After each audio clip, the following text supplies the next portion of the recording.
Misalnya kasus ijazah Pak Jokowi yang sekarang ini, saya ikut bicara sebentar kemarin. Saya tidak peduli apakah ijazah Pak Jokowi itu asli atau tidak. Saya tidak peduli karena itu tidak akan ada akibatnya terhadap proses ketatanegaraan kita. Dalam arti begini, taruhlah misalnya betul tuh ijazah Pak Jokowi palsu misalnya. Lalu ada yang mengatakan gini, kalau betul ijazah Pak Jokowi palsu, maka seluruh keputusan-keputusannya selama menjadi presiden itu batal. Tidak sah. Saya bilang, enggak lah. Apa hubungannya? Itu kan hukum tata negara. Kalau pidana, iya.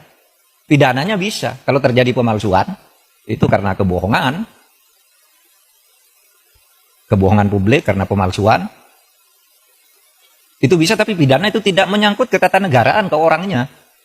Kalau ketatanegaraan, misalnya pengadilan memutuskan hari ini, presiden kemarin ijazahnya palsu, maka semua keputusan jasa ya bubar negara ini. Undang-undang pemilu, dia yang buat pemilunya udah selesai. Yang tanda tangan tuh presiden. Apa tidak sah? Yang mengangkat hakim-hakim tuh tanda tangannya presiden, hakim MK, hakim MA. Apa putusannya batal semua? Pengangkatan menteri, diangkat oleh presiden dasar. Apa batal semua itu kebijakan perjanjian internasional dan sebagainya? Enggak. Enggak bakal tidak sah. Karena apa? Kalau pendekatannya hukum tata negara dan hukum administrasi negara, itu dalilnya itu keputusan yang sudah dibuat secara sah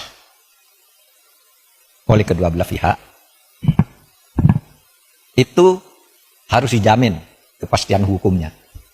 Wah, itu berlaku. Kalau salah ya sudah, misalnya kita kontrak dengan Cina, bikin jalan tol gitu, bikin kereta api gitu. Karena kita tidak senang lalu mau batal, ya Cinanya tidak mau. Kita terikat oleh hukum internasional juga dalam sengketa internasional.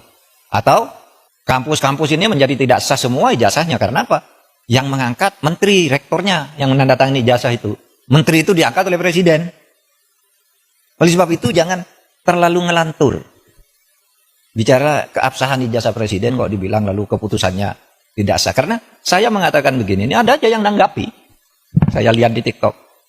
Seakan-akan apa? Mahfud MD sekarang sudah berubah. Sudah mendukung Pak Jokowi. Dia mengatakan bahwa kalau ijazahnya Pak Jokowi palsu, keputusannya tidak batal. Lah iyalah, bukan karena mendukung, memang begitu.